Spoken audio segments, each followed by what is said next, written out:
ہمیں تلاش کرنے کی ضرورت ہے کہ باب الحوائج کون کون ہے۔ القاب جو اللہ اور معصومین دیں بس وہی القاب درست ہیں، کسی اور کو القاب بنانے کی اجازت نہیں۔ تو ہمارے ہاں روایات میں 4 باب الحوائج ہیں، سننا چاہیں گے آج؟ تو اللہ نے 4 باب الحوائج بتائے ہیں معصومین کے ذریعے کہ 4 باب الحوائج۔ پہلے ہیں امام موسیٰ کاظم علیہ السلام، آپ کو باب الحوائج کہا جاتا ہے۔ ایک ہوتا ہے باب الدعاء، ایک ہوتا ہے باب الحوائج۔ توجہ ہے؟ باب الدعاء، دعا میں حمد بھی ہو سکتی ہے، شکر بھی ہو سکتا ہے، لیکن حاجت کی جمع ہے حوائج۔ جب کوئی حاجت انسان کسی کی بارگاہ میں لے کے جائے، یعنی جو انسان کی احتیاج ہو، تو جو اس حاجت کا قبول کروانے والا ہو اسے باب الحوائج کہا جاتا، کہ جہاں جس در پہ حاجات قبول ہوں وہ ہے باب الحوائج۔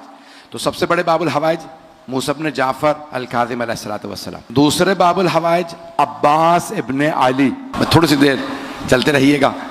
تیسرے ہیں باب الحوائج حضرت مسلم ابن عقیل، انہیں بھی روایات میں باب الحوائج کہا گیا، حضرت مسلم ابن عقیل۔ اور چوتھے باب الحوائج ہیں حضرت علی اصغر، کہ ان کی مظلومیت کی وجہ سے انہیں باب الحوائج کہا گیا۔ تو آج میں حاجات کے عنوان سے کچھ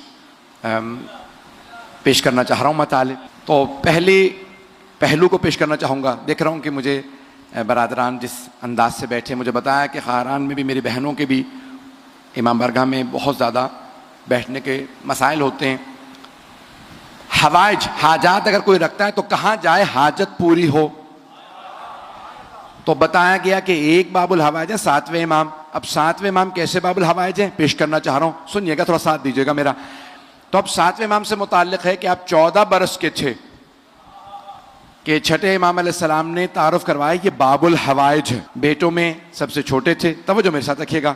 تو چوتھے بیٹے ہیں، اور بالکل جب گہوارے میں تھے تو ایک امام کے شاگرد ہیں، کہتے ہیں کہ میں امام کے گھر ملنے گیا تو دیکھا چھٹے امام گہوارے میں کسی بچے سے فصیح و بلیغ عربی زبان میں کلام کر رہے ہیں۔ تو میں کہیں ہنسنے لگا، مولا آپ بچے سے باتیں کر رہے ہیں؟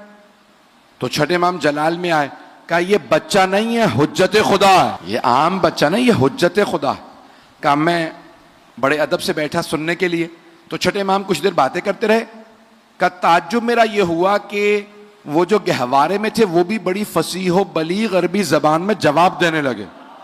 توجہ ہو، ایک اور جملہ یہاں پیش کر دوں، یہ ہمارے 12 اماموں نے دنیا میں آتے ہی کلام کیوں کیا؟ توجہ، پہلے امام نے بھی، دوسرے، تیسرے، 12ویں امام تک سب کے لیے ثابت ہے دنیا میں آتے ہی کلام کیا۔ مولا امیر نے رسول خدا سے، امام حسن حسین نے مولا علی سے، امام سجاد نے مولا حسین سے، امام باقر نے چوتھے امام سے، ہر امام نے، 12ویں امام نے 11ویں امام سے، تو ہر امام نے کلام کیا گہوارے میں۔ تو میں بہت سوچا کرتا تھا یہ کلام کیوں کیا؟ تو میری نگاہوں میں سورہ مریم آیا، وہاں جناب مریم کو جب اللہ نے کہا نا بچہ لے کے جائیے، تو کہا پروردگارا کیسے جواب دوں گی، بچہ کہاں سے آیا؟ کہا آپ خاموش رہیے گا، بچہ بولے گا۔ جو تو جناب مریم فاشارت الیہا، گہوارہ جب لے کے گئیں تو آپ نے اشارہ کیا بچے کی طرف۔ فقالوا کیف نکلم من کان فی المہد صبیا، جو ایک گہوارے میں نو مولود بچہ ہے، ہم اس سے کیسے بات کریں؟ اب سب کے سب اعتراض کر رہے ہیں، یا اخت ہارون، اے ہارون کی بہن، آپ کے ماں باپ بڑے پاک دامن تھے، عمران بھی اچھے تھے، آپ کی والدہ الزبتھ بھی اچھی تھی، آپ بچہ کہاں سے لے آئیں؟ آپ نے اشارہ کیا، میں نہیں بول سکتی، آج بچہ بولے گا۔ توجہ، تو کئی مرتبہ معصوم بچے عصمت کے گواہ بنتے ہیں۔ ایک مرتبہ جناب عیسیٰ بولنے لگے، اب میں سوچا کرتا تھا کہ یہ 12 اماموں نے کیوں بولا، اب جب سمجھ میں آیا کہ جناب عیسیٰ نے جناب مریم کی گواہی دی، تو کوئی عیسائی یہ نہ کہہ دے کہ عیسیٰ محمد سے افضل ہیں۔ اللہ نے 12 سے بلوا کے دکھایا، ارے اس کے تو نائب بھی بولتے ہیں، ان کے 12 کے 12 نائب گہوارے میں بول رہے ہیں۔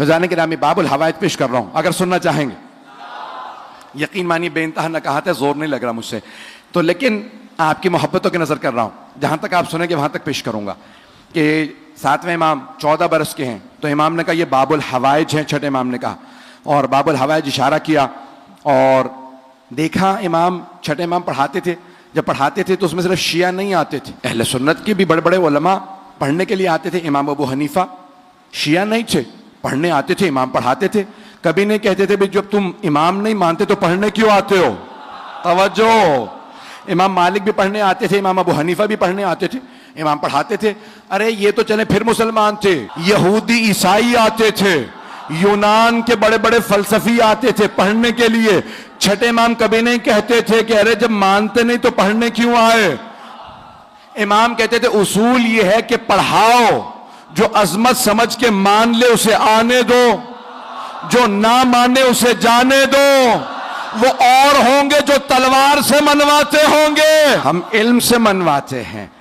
تو اب یہ امام نے اشارہ کر کے کہا یہ تمہارے باب الحوائج ہیں، میرے بعد تمہارے امام ہیں۔ تو اب سب کے سب چھٹے امام کے فرزند 7ویں امام کو دیکھ رہے ہیں 14 برس کے، کم مولا آپ نے بتایا ہے کہ کھلا ہوا در اس کے سامنے نماز نہ پڑھو، جلتے ہوئے چراغ کے سامنے نماز نہ پڑھو، کھلی کتاب کے سامنے توجہ بڑھتی ہے، تو آپ کے فرزند کھلے در کے سامنے نماز پڑھ رہے ہیں، کچھ لوگ تو پہنچ رہے ہیں۔ تو امام علیہ السلام نے فرمایا یہ عام بیٹا نہیں ہے، جب یہ نماز تمام کرے تو انہی سے سوال کرنا کہ کھلے دروازے کے سامنے کیوں نماز پڑھ رہے ہیں۔ اب جیسے ہی 7ویں امام نے نماز تمام کی، سارے کے سارے چھٹے امام کے شاگرد آئے، کہ فرزند رسول آپ کے بابا نے کہا کھلے دروازے کے سامنے نماز پڑھنا مکروہ ہے۔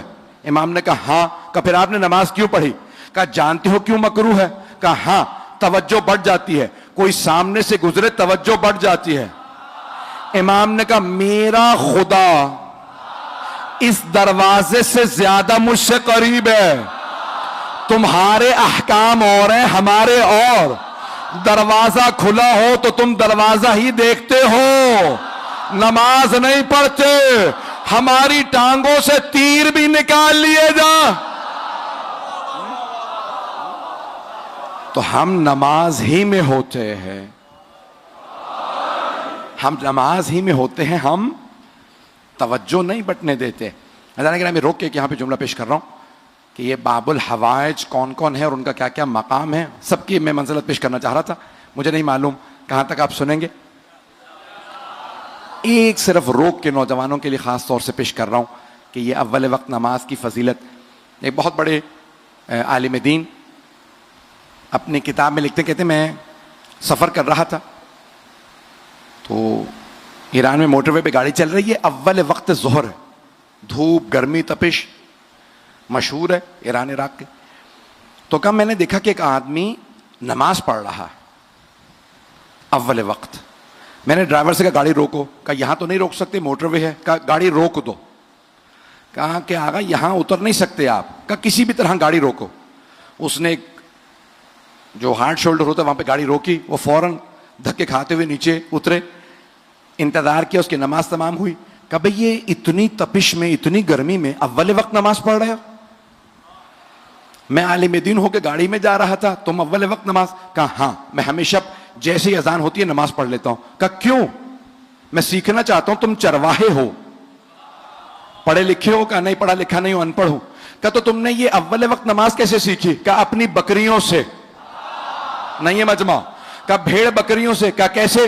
کہا جب شام ہوتی ہے نا میں ایک آواز لگاتا ہوں ساری بھیڑ بکریاں آ جاتی ہیں، توجہ توجہ، کہا ایک آواز لگاتا ہوں ساری بھیڑ بکریاں آ جاتی ہیں، کبھی کوئی بکری یہ نہیں کہتی ابھی تو میں نے گھاس بھی پوری طرح نہیں کھایا تھا، کوئی بکری یہ نہیں کہتی آج تو میں نے پانی نہیں پیا، کہا یہ جانور ہو کے یہ جانتی ہیں کہ یہ مالک ہے، مالک کی ایک آواز پہ آتی ہیں، کہ میں تو انسان ہوں، جانتا ہوں حقیقی مالک اللہ ہے، جب وہ اذان کہلوا رہا حی علی الصلاۃ، کہ میں نے اپنی بکریوں سے اذان پہ فوراً لبیک کہنا سیکھا، اس لیے کوئی بھی ایسا نہیں ہونا چاہیے کہ نماز کا وقت ہو جائے اور وہ اسے قضا کر دے، بات پہنچ رہی ہے؟ برا تو نہیں منا رہے ہیں؟ چلے اگر برا منا بھی لیں تو آخری مجالس ہے بھائی. جس محبت سے آپ نے سنا یقین مانیے کہ میں ممنون ہوں آپ کا کہ ایک ایک جملے کو آپ نے محبت سے سنا اور جس طرح سے چلتے رہیں. بس یہ 2 مجالس اور ہیں, اس کو بھی سن لیجئے گا اسی محبت کے ساتھ. ایسے جانے کے نام اب یہ باب الحوائج ہیں. جناب امام موسیٰ کاظم علیہ السلام پیش کرنا چاہ رہا ہوں امام کی خوشنودی کے لیے باواز بلند صلوات. ایسے جانے کے نام کون ہے 7ویں امام پیش کرنا چاہتا ہوں. آپ نے شاید نام سنا ہو خواجہ نصیر الدین طوسی کا. نام سنا؟ ایک ہے شیخ طوسی جنہوں نے نجف کے حوضے کی بنیاد رکھی تھی, وہ نہیں, ان کے 300 سال بعد. علامہ حلی کے استاد بھی ہیں شاگرد بھی. نام ہے خواجہ نصیر الدین طوسی. میں شکاگو مجالس پڑھنے گیا ہوا تھا تو ایک عالم دین, بہت بزرگ عالم دین ہے عراق کے, انہوں نے کہا بھئی آئے ہیں تو شکاگو کا سائنس میوزیم ضرور دیکھنے جائیں. میں نے کہا میں مجالس پڑھنے آیا ہوں. جی نہیں. کہنے لگے نہیں, اس کی بیسمنٹ میں ایک ایگزیبیشن لگا ہوا, نمائش لگی ہے اور اس پہ لکھا ہوا ہے مسلم سائنسدان, اے مسلم سائنٹسٹ نصیر الدین طوسی, ان کی تمام ایجادات, مجمع نہیں ان کی ایجاد انوینشنز, ان کی ایجادات. کہاں ایک انوینشن نہیں ہے, امریکی ہے, شیعہ دشمن ہے, لیکن مانتے ہیں مسلمانوں نے اتنی ایجادات کی. اور ایک سائنٹسٹ ہے نصیر الدین طوسی جنہوں نے فلسفے میں, کلام تمام علوم میں کتابیں لکھی, سائنس پہ کتابیں لکھی, موسم کا حال بتانا انہوں نے سکھایا. نہیں ہے مجمع, نہیں ہے. ایسے جانے گرامی ایک کسان کے ایک مرتبہ گھر پہ تھے تو ایک مرتبہ کسان نے کہا آج اندر سوئیں گے یا باہر؟ آپ ہر روز باہر سوتے ہیں. کہنے میں باہر ہی سوؤں گا. کہنے لیکن آج رات تو بارش ہونے والی ہے. انہوں نے ایک مرتبہ آسمان دیکھا کہ نہیں بارش نہیں ہے. کہا ٹھیک ہے آپ باہر سو جائیے. ایک مرتبہ آدھی رات کے بعد بارش ہو گئی. خواجہ نصیر الدین طوسی فوراً کسان کے پاس گئے. کہا پتہ کیسے چلا؟ میں تو ماہر ہوں, میں پتہ نہیں لگا سکا. تجھے کیسے پتہ چلا بارش ہونے والی ہے؟ کہا مجھے نہیں پتا تھا, لیکن میرے گھر میں کتا پلا ہوا, جس رات بارش ہونی ہوتی ہے وہ اندر آ کے سوتا, اور جب بارش نہیں ہوتی وہ باہر سوتا ہے. پھر خواجہ نے جانوروں پہ تحقیقات لکھی. بہت سی چیزیں انسانوں کو پتہ نہیں چلتی, جانوروں کو پتہ چل جاتی ہیں. ان کی ایجادات بہت زیادہ. اب میں نے یہ سارا کیوں بتایا خواجہ کا, سنیے گا آپ. ہے مجمع, سارا مجمع اسی طرح سے سنے گا. اچھا جانے گرامی, خواجہ نصیر الدین طوسی آخری وقت آیا, کازمین میں تھے. لوگوں نے پوچھا انتقال ہونے والا ہے آپ کا, آپ نے خود بھی بتا دیا, کہاں لے جائیں, کربلا یا نجف؟ انہوں نے کہا مجھے حیا آتی ہے باب الحوائج کی بارگاہ میں دم توڑوں اور کہوں کہیں اور لے جاؤ, مجھے یہیں دفنانا. کہا کہاں دفنا ہے؟ کہا مجھے موسیٰ بن جعفر کے قدموں میں دفنا دینا. کہا قبر پہ کیا لکھیں؟ توجہ, قبر پہ کیا لکھیں؟ آیت اللہ لکھیں, علامہ لکھیں, محقق لکھیں, خواجہ لکھیں, سائنسدان لکھیں, کیا لکھیں؟ کہ بس یہ آیت لکھ دینا سورہ کہف کی, وَكَلْبُهُمْ بَاسِطٌ ذِرَاعِهِ بِالْوَسِيطِ, ان کا کتا ان کے سامنے ٹانگیں پھیلائے لیٹا ہے. اصحاب کہف کے کتے کے لیے کہا تھا, اتنے بڑے محقق نے کہا صرف یہ لکھنا, یہ جو کچھ بنا ہوں باب الحوائج کے. اب سمجھ میں آیا باب الحوائج؟ مجھے نوجوانوں کی خاص توجہ چاہیے آج. عزیزان گرامی, بہت سے لوگ کہتے ہیں یہ عزاداری پہ اتنا پیسہ لگا رہے ہو, یہ جوڑ لو, اتنی یونیورسٹیاں بن جائیں گی, اتنے اسکول بن جائیں گے, اتنے کالج بن جائیں گے. کبھی کسی کے دھوکے میں نہ آئیے گا.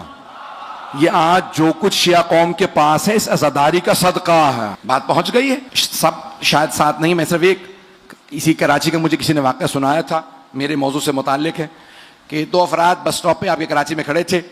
ایک صاحب سگریٹ پینے والے, دوسرے سگریٹ نہیں پیتے تھے.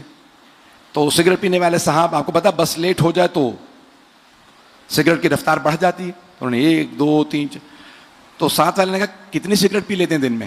کہنے لگے 1 سے 2 ڈبی. کہنے لگے 20 سے 40 سگریٹ. 1 ڈبی کتنے میں آتی ہے؟ پرانا واقعہ. تو انہوں نے کہا اتنے میں. کتنے میں؟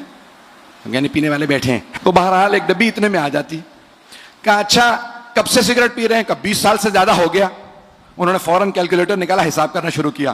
کہا ہر روز اتنی, سال میں 365 دن, 20 سال سے زیادہ ہو گیا. تو کہنے لگے دیکھ رہے ہو سامنے کی جو فلیٹوں کی عمارت ہے؟ کہاں. کہا اگر تم نے سارے پیسے جوڑے ہوتے تو یہ بلڈنگ تمہاری ہوتی. کچھ دیر کے لیے بیچارہ ویسے سگریٹ دل بیٹھ گیا, سوچتا رہا کہ میں نے اتنی سگریٹ پی لی کہ یہ پوری بلڈنگ میری ہوتی. پھر پلٹ کے کہنے لگا